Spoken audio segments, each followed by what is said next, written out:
Phone tapping కేసులో A4గా ఉన్న రాధాకిషన్ రావును నాంపల్లి కోర్టులో హాజరుపరిచారు పోలీసులు.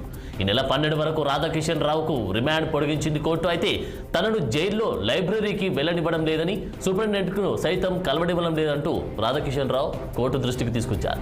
దీంతో పోలీసులను ప్రశ్నించిన జడ్జి రాధాకిషన్కు లైబ్రరీతో పాటు సూపరింటెండెంట్ను కలిసేలా అనుమతిస్తూ ఆదేశాలు జారీ చేశారు.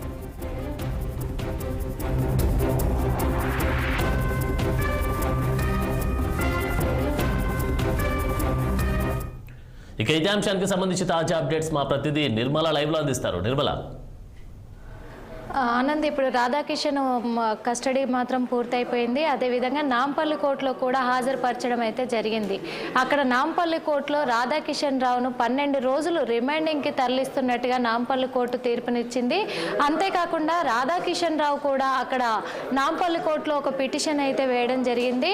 అక్కడ నన్ను లైబ్రరీకి అనుమతించడం లేదు, అలాగే జైలు సూపరింటెండెంట్తో కూడా కలిసే అవకాశం నాకు కల్పించాలి అని చెప్పి తనైతే ఫిర్యాదు చేయడం జరిగింది. ఆ ఫిర్యాదు మేరకు అక్కడ నాంపల్లి కోర్టులో మాత్రం పోలీసులను కూడా విచారించడం జరిగింది.